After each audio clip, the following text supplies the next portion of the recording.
नमस्ते दोस्तों, मैं डॉक्टर वेद प्रकाश मिश्रा, आपका एनोरेक्टल सर्जन, आपका अपने यूट्यूब चैनल में स्वागत करता हूं। आज मैं आपको जो पाइल्स, बवासीर या हेमरॉयड, ये सब एक ही नाम है, इनके जो इलाज हैं कि क्या क्या इसमें इलाज हो सकता है, इसको डिटेल बताता हूं। अक्सर कंफ्यूजन होता है मरीज को कि कौन सी सर्जरी कराएं, दवा से ठीक होगा कि ऑपरेशन से ठीक होगा। जब डॉक्टर के पास जाते हैं तो वहाँ 2-3 ऑप्शन हमें मिल जाते हैं।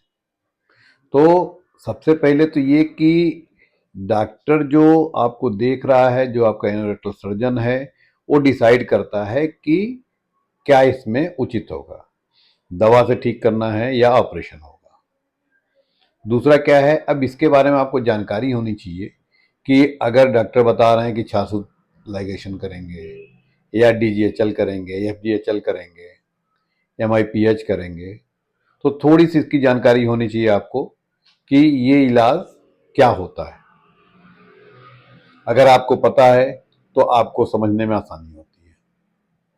तो आज इस सारे जो प्रोसीजर हैं उसके बारे में मैं आपको बताता हूँ। ज़्यादातर मरीज जो हमारे पास आते हैं वो अलग अलग सिम्टम लेके आते हैं। जैसे पाइल्स में सिम्टम क्या हो सकता है कि ब्लीडिंग हो सकती है, सूजन हो सकता है, कभी कभी दर्द होता है, कभी एक मस्से होते हैं, कभी कई सारे मस्से होते हैं, कभी मस्से बाहर आके रुक जाते हैं, अंदर नहीं जाते हैं। तो अलग अलग जो सिम्टम है उनके अनुसार हम लोग डिसाइड करते हैं कि आपके लिए क्या उचित होगा। तो सबसे पहला जो परेशानी मरीज को तुरंत दिखती है वो ब्लीडिंग की है।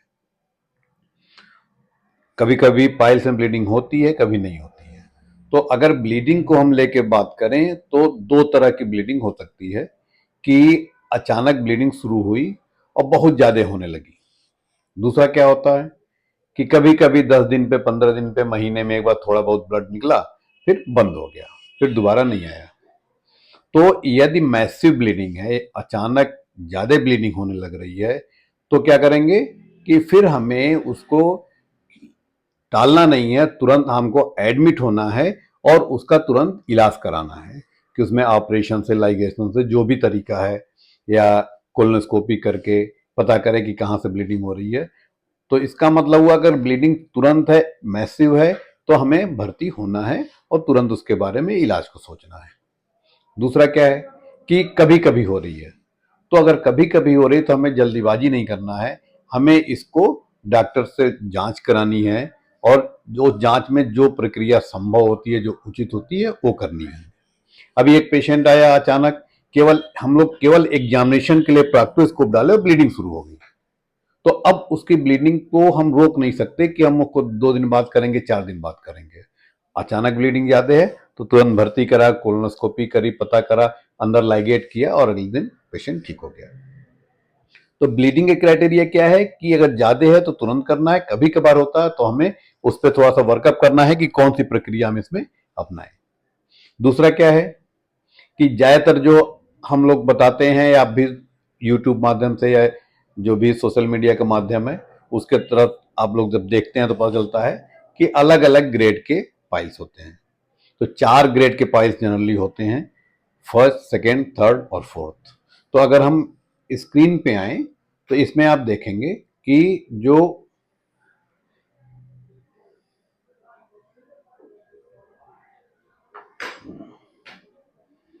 ये एक फर्स्ट ग्रेड की पाइल्स है, सेकेंड है, थर्ड है, फोर्थ है। फिगर में आप देखोगे तो फर्स्ट ग्रेड के पाइल में केवल यहाँ पे सूजन रहती है और कभी कभार ब्लीडिंग होती है। सेकेंड ग्रेड में क्या होता है कि ये मस्सा थोड़ा सा नीचे आने लगता है। थर्ड ग्रेड में क्या होता है कि नीचे आता है लेकिन ये फिर अपने आप ऊपर चला जाता है। और फोर्थ ग्रेड में क्या होता है, बाहर आके ये रुक जाता है। तो ये 4 ग्रेड हैं। तो अगर फर्स्ट ग्रेड की बात करें तो या तो उसमें केवल ब्लीडिंग होती है, कभी कभार होती है, मैसिव ब्लीडिंग नहीं होती है। तो हम इसके लिए जो प्रक्रिया यूज करते हैं वो 3 इस चार्ट में दिए गए हैं। एक होता है मेडिकल, दूसरा ऑफिस प्रोसीजर और एक एचएएल। क्या होता है मेडिकल का मतलब हुआ कि उसको दवा दिया, बीमारी ठीक हो गई, उसकी लाइफ स्टाइल चेंज हुई, कॉन्स्टिपेशन ठीक हुआ और ब्लीडिंग बंद हो गई। दूसरा क्या है कि ऑफिस प्रोसीजर। ऑफिस प्रोसीजर क्या होते हैं कि जिसके लिए भर्ती नहीं होता मरीज को, आया तुरंत उसमें इलाज किया और भेज दिया। इसमें जैसे इंजेक्शन है, रबर बैंड लाइगेशन है, ये सब करते हैं। हालांकि फर्स्ट ग्रेड में कहीं इस तरह की बहुत जरूरत नहीं होती है। जो सेकेंड ग्रेड होता है उसमें क्या है, ऑफिस प्रोसीजर वही हुआ कि इंजेक्शन दे दिया, रबर बैंड लाइगेशन कर दिए, या अगर जरूरत पड़ी तो अगर ज्यादा ब्लीडिंग हो रही है तो एचएल हेमराइड आर्टरी लाइगेशन, जो आर्टरी होती है उसको लाइगेट कर दिया। या फिर कभी कभी जरूरत पड़ती है तो उसको एमआईपीएच भी कर सकते हैं। एमआईपीएच क्या होता है कि minimal invasive procedure for haemorrhoid. तो ये प्रक्रिया सेकेंड ग्रेड में यूज करते हैं।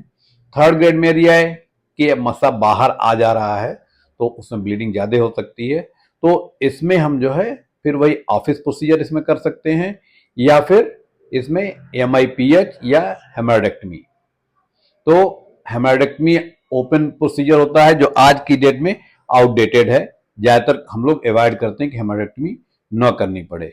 इससे बेहतर हम लोग पास लेजर आ गया है, तो थर्ड ग्रेड में हम लेजर भी यूज कर सकते हैं और एचएल कर सकते हैं।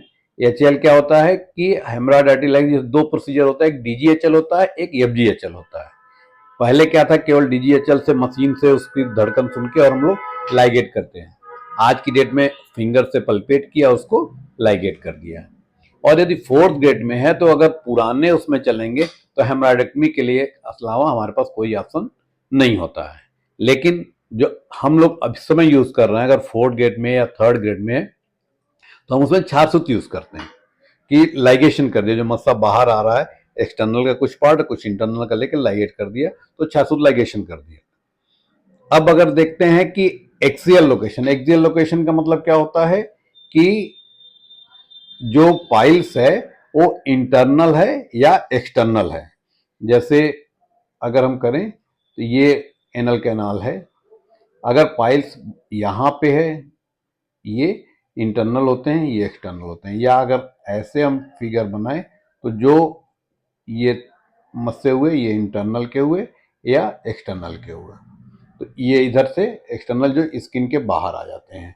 कभी कभी एक्सटर्नल और इंटरनल दोनों मिक्स होते हैं। तो यदि इंटरनल हुआ कि जो इंटरनल अगर होता है तो इसमें हम लोग डीजीएचएल या एमआईपीएच या फिर छाछूत लाइगेशन करते हैं। यदि एक्सटर्नल मिक्स हुआ तो हेमरेक्टमी कर सकते हैं, या इसमें भी हम लोग छाछूत लाइगेशन करते हैं। इसके बाद क्या है कि रेडियल लोकेशन। रेडियल लोकेशन का मतलब हुआ कि मस्सा एक है कि एक यहाँ पे केवल है, या मस्सा इसमें चारों तरफ से है, यहाँ भी है यहाँ भी है, कुछ सेकेंडरी बने हुए हैं। तो अगर एक मस्सा है तो हम हेमरेक्टमी कर सकते हैं, या प्लाइकेशन होता है कि उस मांस का प्लाइकेशन कर देते हैं।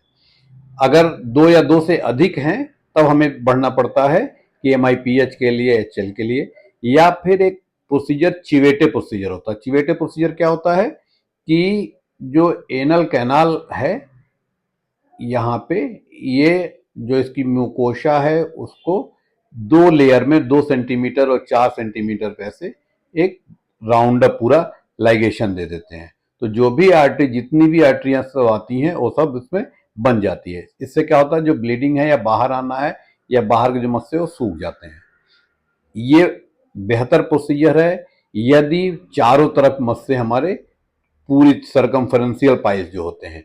उसके लिए सबसे बेहतर ऑप्शन जो आज की डेट में हम लोग करते हैं वो चिवेटे प्रोसीजर होता है, पेनलेस प्रोसीजर होता है। अगले दिन से मरीज अपने काम पे चला आता है। इसके अलावा क्या होता है कि कभी कभी पाइल्स में कॉम्प्लिकेशन होते हैं। कॉम्प्लिकेशन में क्या है कि जैसे थ्राम्बोसिस हो गई, या फिर नेक्रोसिस हो गई, अल्सरेशन हो गया। अगर थ्राम्बोसिस केवल है तो कोशिश करते हैं मेडिकली उसको ट्रीट किया जाए, और धीरे धीरे थ्रोम्बोस डिजॉल्व होता है और मस्सा खत्म हो जाता है। लेकिन कभी कभी उसको निकालने की जरूरत पड़ती है तो उसको एक्सीजन करते हैं कि ये एक्सीजन हम लोग कर देते हैं कि इसको निकाल दिया। लेकिन यदि नेक्रोसिस हो गई, अल्सरेशन हो गया, घाव बनने लगा, तो फिर हम मेडिकल पे न जाके डायरेक्ट उसको एक्साइज कर देते हैं। इसके अलावा जब हेमराइड के साथ कुछ ऐसी बीमारियां होती हैं जिसमें हम लोग अवॉइड करते हैं कि कोई भी सर्जिकल प्रोसीजर न लिया जाए, तो उसमें हमको अपना ट्रीटमेंट मॉडिफाई करना पड़ता है। जैसे प्रेगनेंसी में है, एचआईवी है, या आईबीडी है, लीवर डिजीज है, तो ये सब बीमारियां ऐसी हैं कि अगर प्रेगनेंसी में हम ऑपरेट करने की कोशिश करते हैं तो थोड़ा सा खतरा होता है बेबी के लिए। तो अवॉइड करते हैं कि प्रेगनेंसी निकल जाए तब फिर करें। हालांकि सेकेंड ट्राइमेस्टर में कर सकते हैं, लेकिन वो थोड़ा रिस्की प्रोसीजर होता है, तो कोशिश किया जाता है कि जब डिलीवरी हो जाए उसके बाद कोई भी प्रोसीजर करें। इसके अलावा अगर HIV पेशेंट है तो निश्चित रूप से उसको इम्यून सिस्टम में जो है सप्रेस होता है, तो उसमें भी कोई भी सर्जिकल प्रोसीजर हम लोग अवॉइड करते हैं। इसके अलावा IBD है, जो अल्सरेटिव कोलाइटिस है या IBS है, इस तरह का कोई डिजीज है, तो सबसे पहले उसका ट्रीटमेंट लेते हैं, फिर हम पाइल्स का इलाज करते हैं। इसके अलावा कोई लीवर के एक्सेस हैं, लीवर की बीमारियां हैं, लीवर सिरोसिस है, या फिर लीवर पैनकाइमल डिजीज है, तो इस तरह की बीमारियां जिसमें कोआगुलेशन फैक्टर उसका गड़बड़ रहता है, तो कोशिश करते हैं सर्जिकल प्रोसीजर न करके उसको हम लोग मेडिकल से, कंजर्वेटिव से उसका काम चलने दें, क्योंकि बहुत एग्रेसिव इसमें इलाज नहीं हो सकता है। तो आपने देखा कि ये अलग अलग क्राइटेरिया होते हैं कि किस में हमको क्या यूज करना है। तो अगर हम समराइज करते हैं, तो अगर ब्लीडिंग ज्यादा होती है तुरंत इलाज करना है, थोड़ा थोड़ा हो रहा है तो पहले उस पर वर्कअप करना है, फिर इलाज करना है। डिग्री के अनुसार अगर फर्स्ट डिग्री सेकंड डिग्री है तो ऑफिस प्रोसीजर यूज करते हैं या मेडिकली मरीज को ठीक करने की कोशिश करते हैं। थर्ड में अगर आते हैं तो हम लोग जो MIPH कर सकते हैं, या फिर हेमराडाइटिक लाइगेशन कर सकते हैं, या लेजर कर सकते हैं। इसी तरह से जब फोर्थ में आते हैं तब भी हम लेजर पे आ सकते हैं, MIPH पे आ सकते हैं, या फिर इसमें हेमरेक्टमी कर सकते हैं, या चासुत लाइगेशन कर सकते हैं। जो एक्सियल है कि इंटरनल एक्सटर्नल के आधार पर हम लोग डिवाइड करते हैं कि इसमें हम DGHL करें या हेमरेक्टमी करें।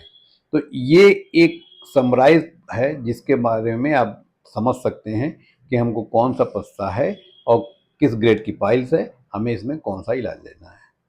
इन जो प्रोसेस है या तरीके हैं, इनका अलग अलग डिटेल हम आगे आने वाले वीडियो में बताएंगे कि कौन सा प्रोसीजर, स्पेशली जैसे चिवेटे प्रोसीजर क्या होता है, HL क्या होता है, या फिर DGHL क्या है, MIPH क्या है, ऑफिस प्रोसीजर क्या है।